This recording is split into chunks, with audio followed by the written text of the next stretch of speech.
And so we got to see what it's about. Oh, God. What? Why am I like gorgeous? Don't let it happen. It depends on you.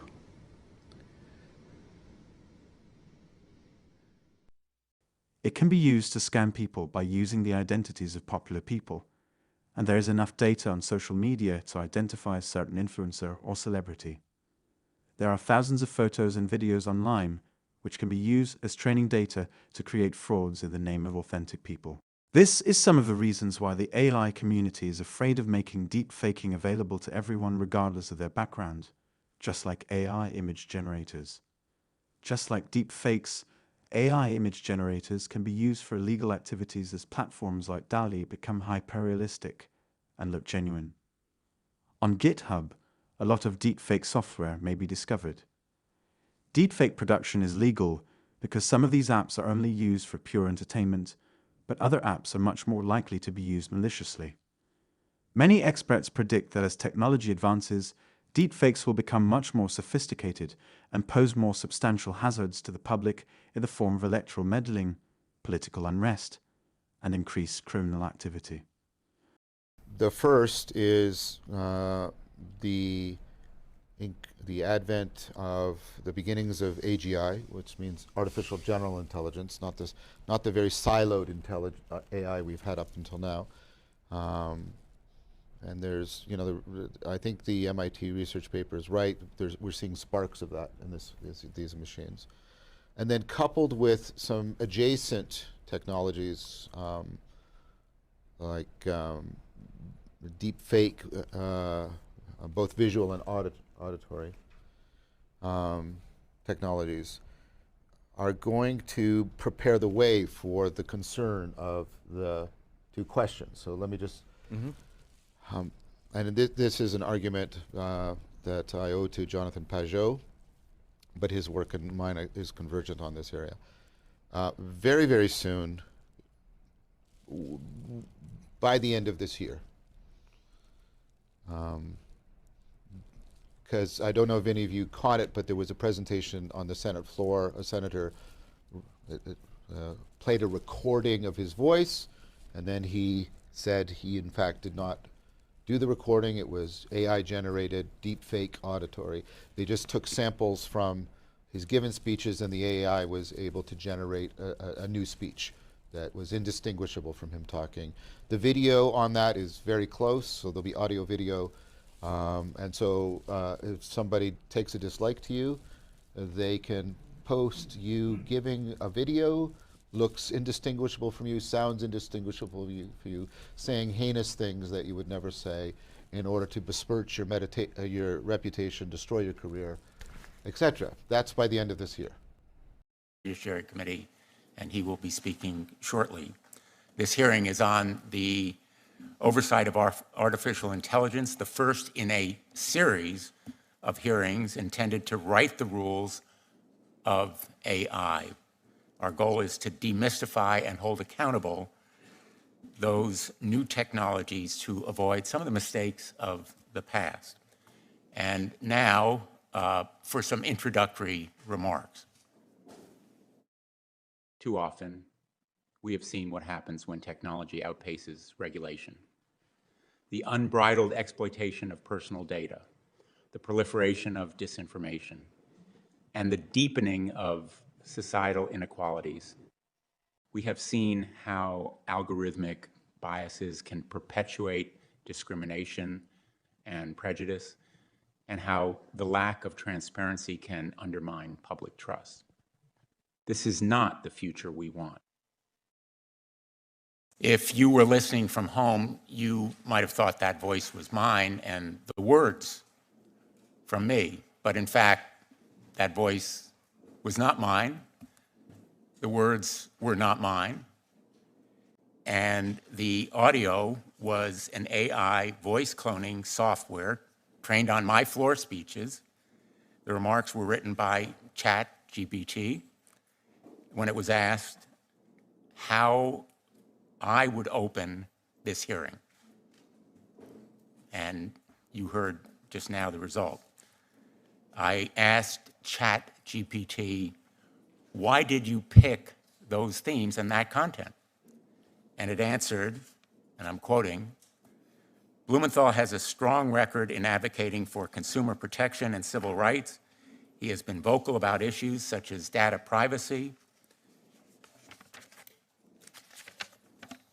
and the potential for discrimination in algorithmic decision-making. Therefore, the statement emphasizes these aspects. I'm getting ready to go out. I'm feeling tired, but before I go out, I gotta pregame. And the only way I pregame is with an ice cold Bud Light. So good. I am not Morgan Freeman, and what you see is not real. Well, at least in contemporary terms, it is not. What if I were to tell you that I am not even a human being? Would you believe me? What is your perception of reality? Is it the ability to capture, process, and make sense of the information our senses receive? If you can see, hear, taste, or smell something, does that make it real? Or is it simply the ability to feel? I would like to welcome you to the era of synthetic reality. Now, what do you see? I stand before you not as an expert, but as a concerned citizen. One of the 400,000 people who marched in the streets of New York on Sunday. And the billions of others around the world who want to solve our climate crisis. As an actor, I pretend for a living. I play fictitious characters, often solving fictitious problems. I believe that mankind has looked at climate change in that same way, as if it were a fiction. As if pretending that climate change wasn't real would somehow make it go away. But I think we all know better than that now. Yeah, it's a really interesting, it's like a template for our time. Like a lot of movies make use of it. The Matrix makes use of the allegory of the cave. It's kind of like a template that what we see is not real and there's something behind it. And he talks about it with respect. It's a really interesting book, by the way, Plato's Republic. Here's a diagram of it. Yeah. So, okay. So I'll tell you what's going on. Okay.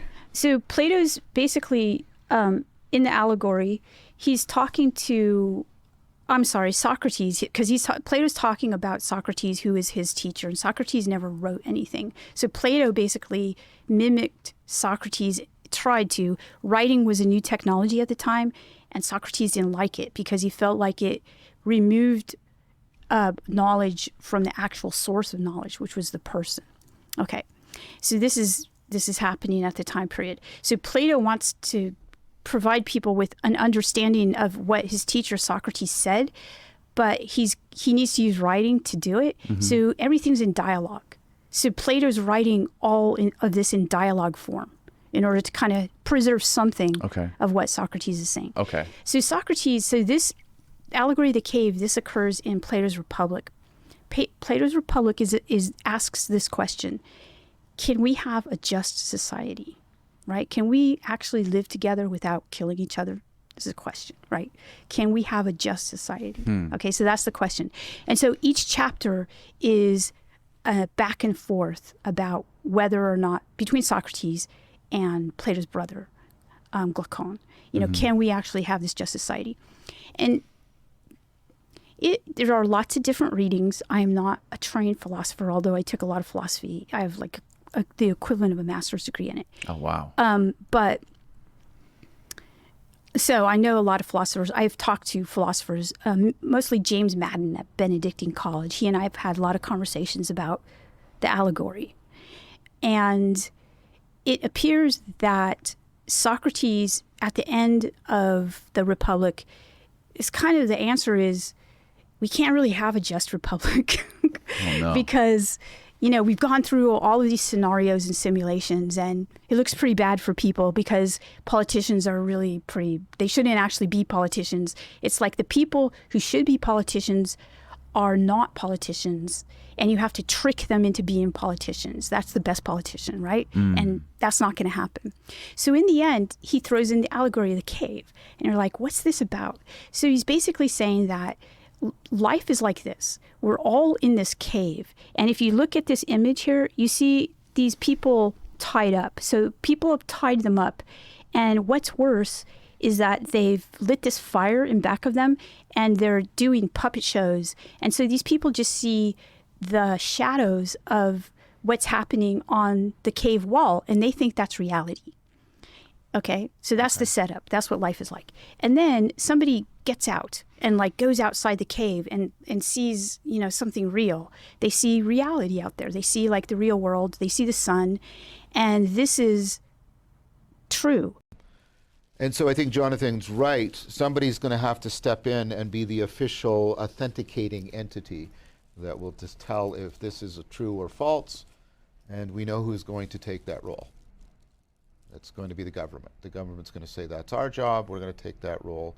And that means they're going to start being, have a kind of control over your life that is not being exercised now. So imagine a government that makes itself the authenticator of what's real or not. Do you want the government to have that power? And what if the government doesn't like you and decides that certain of these videos should be deemed real because they don't like you? That's all around the corner. And so what's going to happen is more and more people are going to find that the state is invasive into their life in a way that has not been the case up until now. A deal, Mr. Reagan? You know, I know this steak doesn't exist. I know that when I put it in my mouth, the Matrix is telling my brain that it is juicy and delicious. After 9 years, you know what I realize?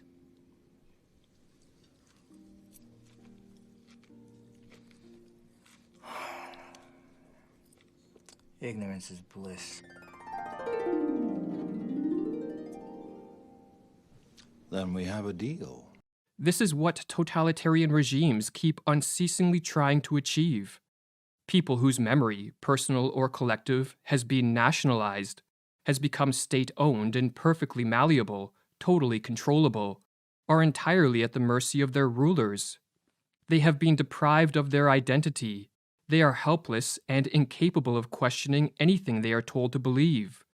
They will never revolt, never think, never create. They have been transformed into dead objects.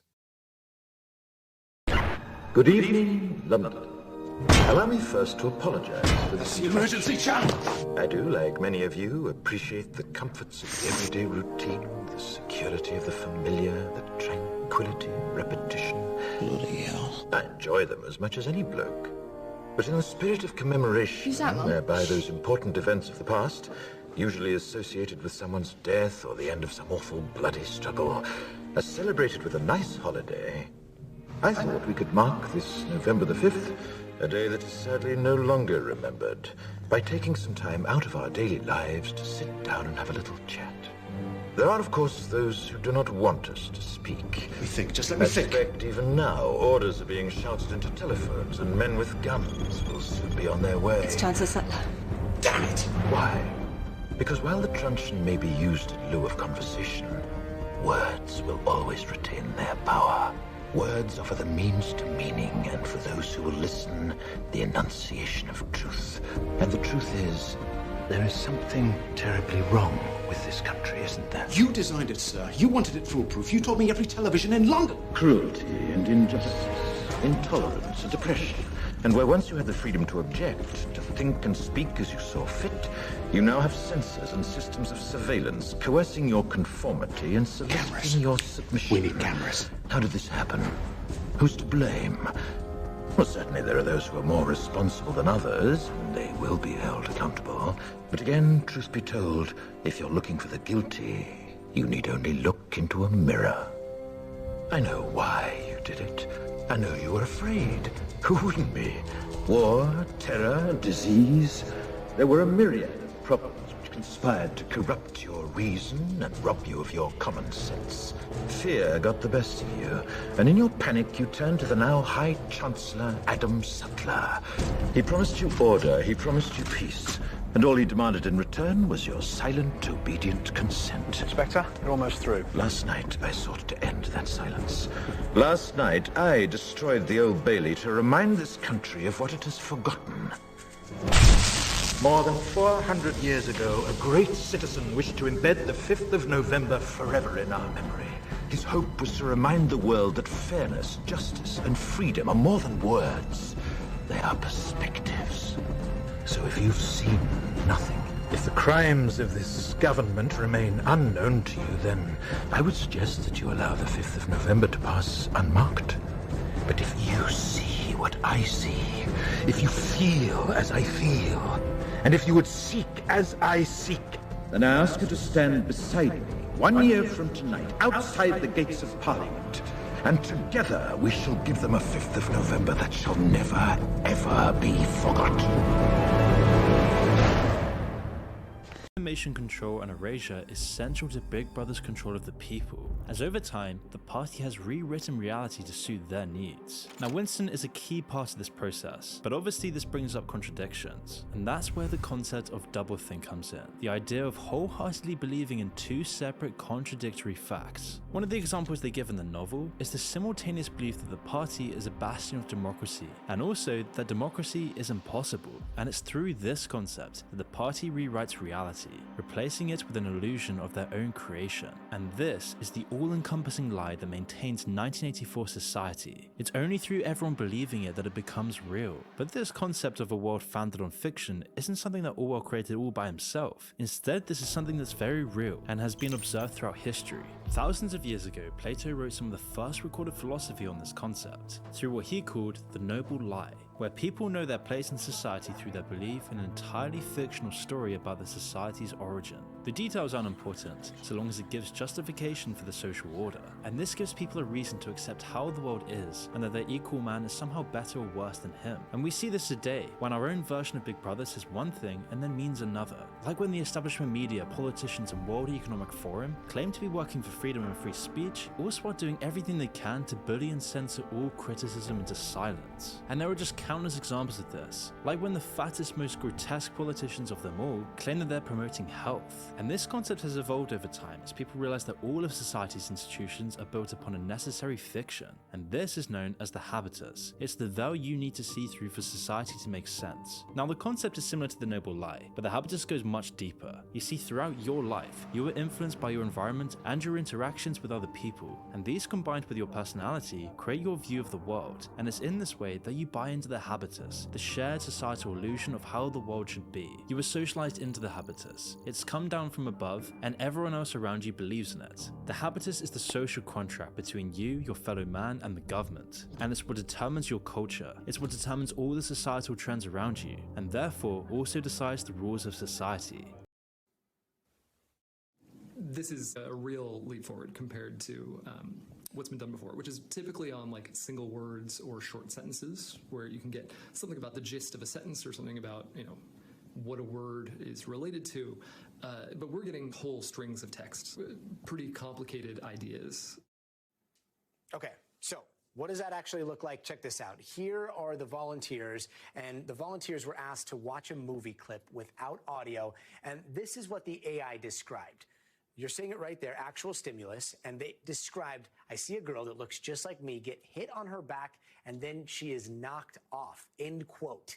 The eyes saw it, the brain processed it, and the AI typed out what they were thinking. I'm still trying to figure out how that would even work. With us now is Nita Farahani. She is a futurist, an ethicist, a law professor at Duke University, the author of Battle for Your Brain, Defending the Right to Think Freely in the Age of Neurotechnology. Welcome, Doctor. So researchers are saying that they hope that this could one day help victims of like a stroke. But how do you see this type of technology being used?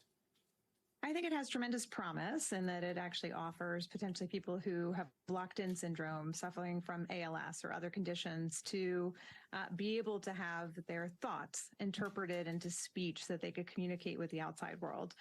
It also has potential for everyday people to use it. And when that starts to happen, I start to worry about what it looks like for mental privacy and for freedom of thought of individuals.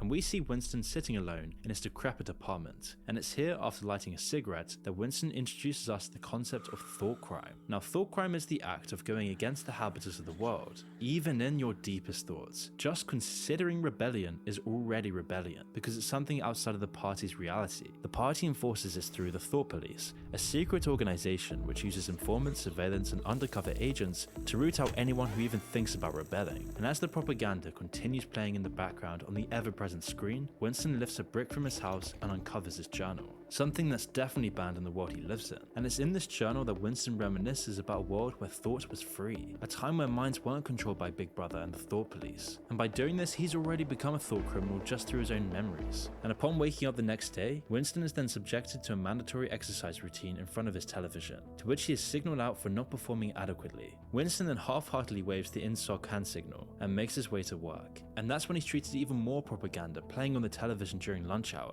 However, what instead catches the eye of Winston is a young woman staring at him. Winston then sits down and begins eating his meal, when one of his colleagues comments on the new shortened dictionary and how positive the destructions of word really is. Newspeak, as they call it, is a new language invented by the party that reduces English to its bare essentials, where controversial words are removed, meaning that if it works then rebellion will be impossible, because it won't even be able to be considered. The words just won't exist for it. Back at work, Winston then continues his job at the Ministry of Truth, this time unpersoning someone. Now, unpersoning is the act of essentially removing someone from history and replacing them with someone else. And this is just one of the many aspects of 1984 which has its roots in previous autocracies. Now, in this, Orwell was specifically alluding to Stalin's dictatorship, where this was an extremely common practice. Enemies of the state, or rather enemies of Stalin, wouldn't just be executed. Every mention of their name and even their image in photographs was erased, completely removing them from history. However, this practice of course hasn't died out. The Chinese government, for example, was infamous for disappearing anyone they don't like.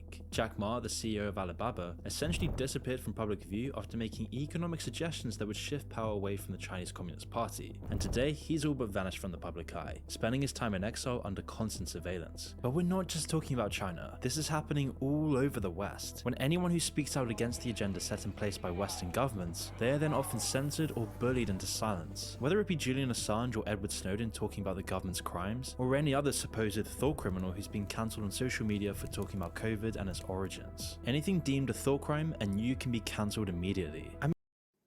Now, just to be clear, like in this case, people are sticking electrodes. I mean, there's a lot of monitoring that goes there's in, no right? electrodes. There's a lot of so one of the things, one of the things that's extraordinary about this is there are no electrodes. This is a big machine. It's a functional magnetic resonance imaging machine.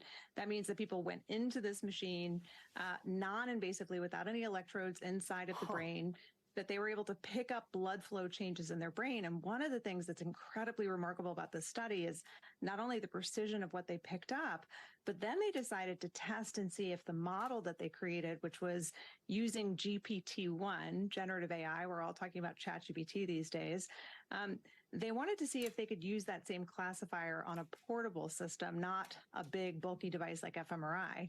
So they tried it out on something called FNIRS, functional near infrared spectroscopy, which is a wearable device, something that people could use in their everyday lives to track their brain health, to track their, everyday focus and mind wandering.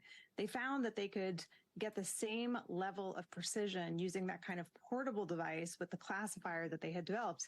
In other words, everyday mind reading may be possible using devices that we may come to use in our everyday lives.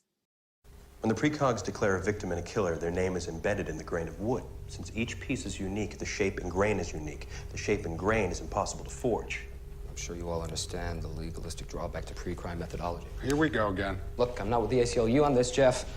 But let's not kid ourselves. We are arresting individuals who have broken no law. But they will. The commission of the crime itself is absolute metaphysics. The precogs see the future, and they're never wrong. But it's not the future if you stop it. Isn't that a fundamental paradox? Yes, it is. You're talking about predetermination, which happens all the time. Why'd you catch that? Because it was going to fall. You're certain? Yeah. But it didn't fall. You caught it. The fact that you prevented it from happening doesn't change the fact that it was going to happen. You ever get any false positives? Someone intends to kill his boss or his wife, but they never go through with it. How do the precogs tell the difference? Precogs don't see what you intend to do. Only what you will do. Then why can't they see rapes, or assaults, or suicides? Because of the nature of murder. There's nothing more destructive to the metaphysical fabric that binds us than the untimely murder of one human being by another. Somehow I don't think that was Walt Whitman. It was Iris Cinnamon. She developed precogs, designed the system, and pioneered the interface. Speaking of interfacing, I'd love to say hello.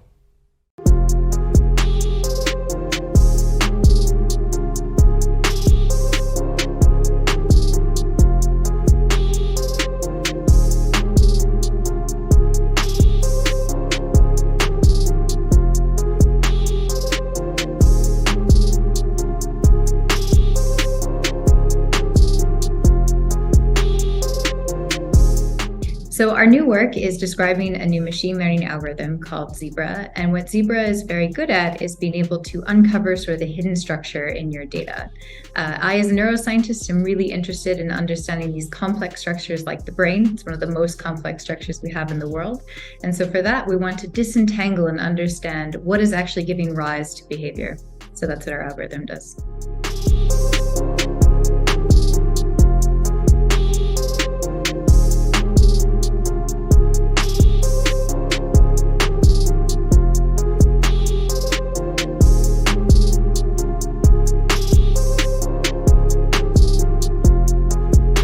We took data that was recorded from the brains of mice. That was recorded at the Allen Institute in Seattle, Washington. And what they had done, the experimentalists, is show mice a very classic film. And in this film, you can see a person sort of running down a hallway, getting to a car, and the mouse is just passively watching this, much like you or I might be in a movie theater.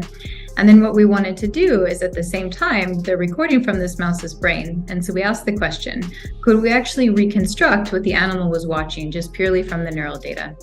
So we used our new algorithm, Zebra, to build this latent representation of the embedding space.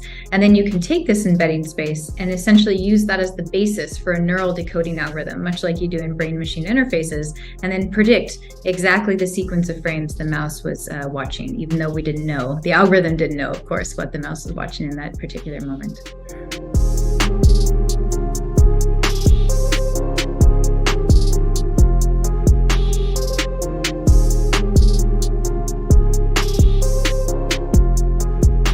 So this is the first, as far as I know, with this level of accuracy, certainly. So there's been attempts, and very good attempts, at being able to reconstruct what a human or an animal has seen. But with this algorithm, we could do this with over 95% accuracy on these held out movies. So we think this is sort of a first demonstration that it's actually possible to do this brain-machine interface style decoding. It doesn't mean we can read, of course, the mice's mind or human minds, but it definitely means that the representation space is rich enough to understand even this level of resolution, which is quite exciting.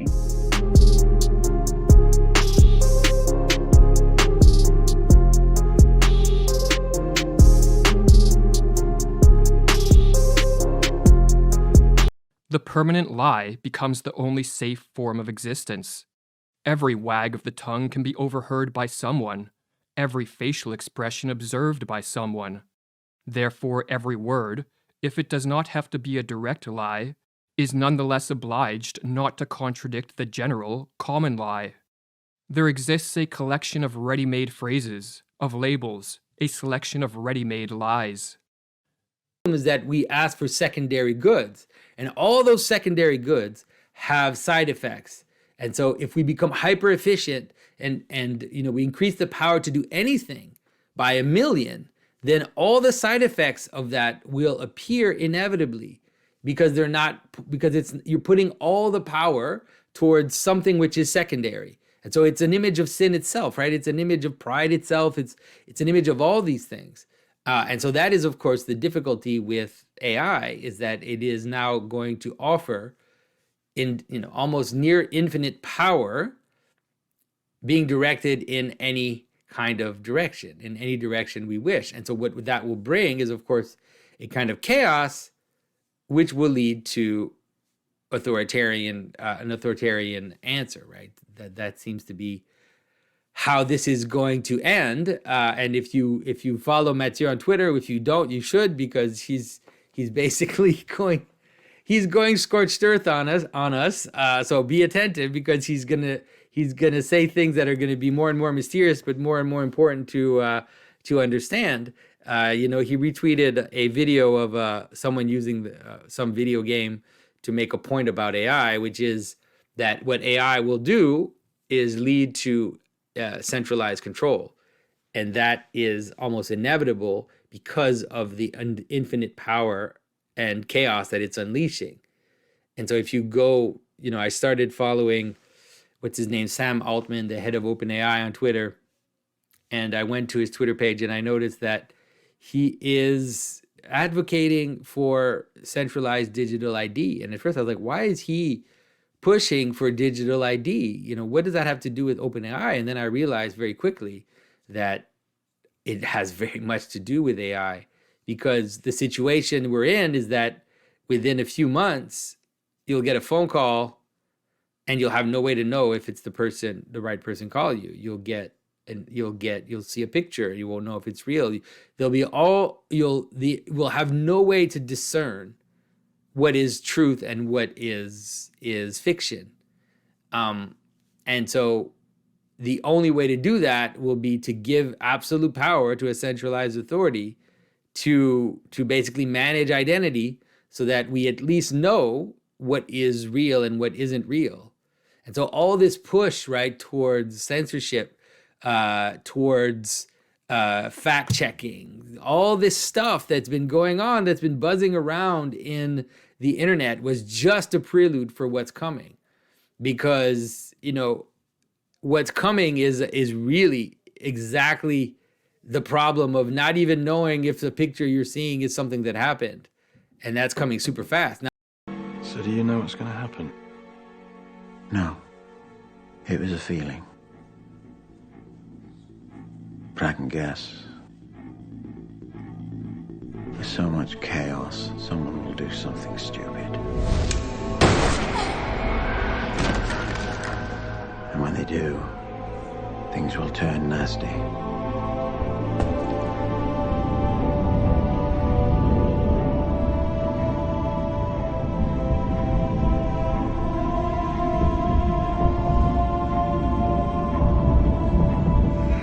Rioters were arrested in Brixton. And then Sutler will be forced to do the only thing he knows how to do.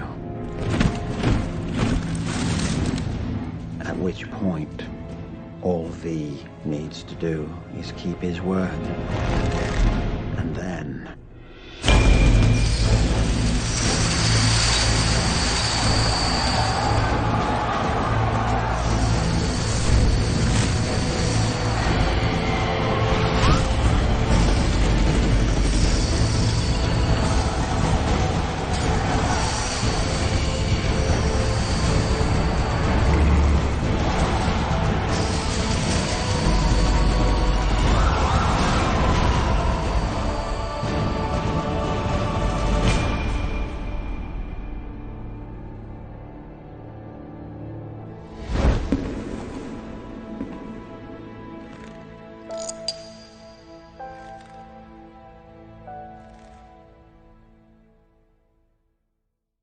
And they realize that they've been fooled their whole life and they don't see what's real. So they go back into the cave and they tell the people that are tied up, there's reality out there. Mm-hmm. But sadly, what happens is the people who are tied up think that they're crazy. They say, you're crazy. Your eyes are ruined, you know? And Socrates even says, maybe they'll, they might even harm that person, because they're so angry at them. So he basically says, what do we need then? What should we do about this situation? And so he and Glaucon agree that the best way to deal with this is through basically a conversation about what is real and a way to help each other recognize, like, kind of a community, the very basis of a community that looks like a monastic community where people basically say, wow, what's out there is really crazy. We can't believe it. So let's kind of talk about it and really form this, what a lot of philosophers believe is this epistemology of good, that we can, that this is the ascent from the cave is when a person starts to attain like a mystical knowledge of what is good. Hello?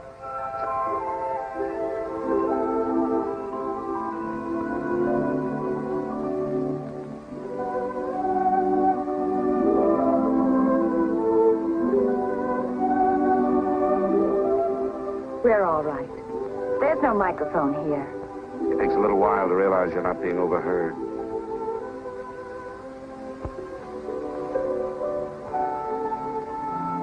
All watched.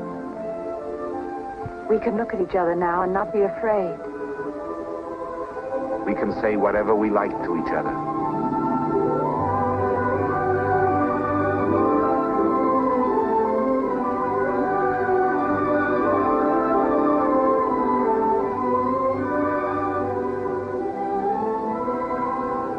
We can even touch each other. If we want to.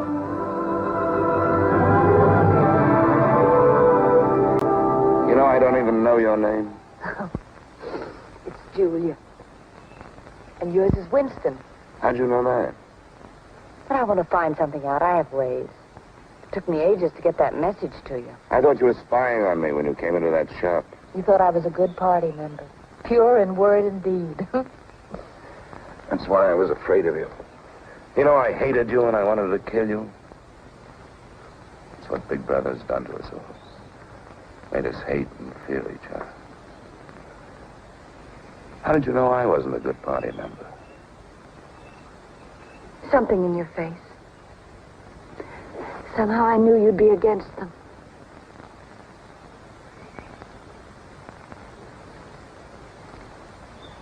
It'll be safe here once or twice again, and then we'll have to go somewhere else.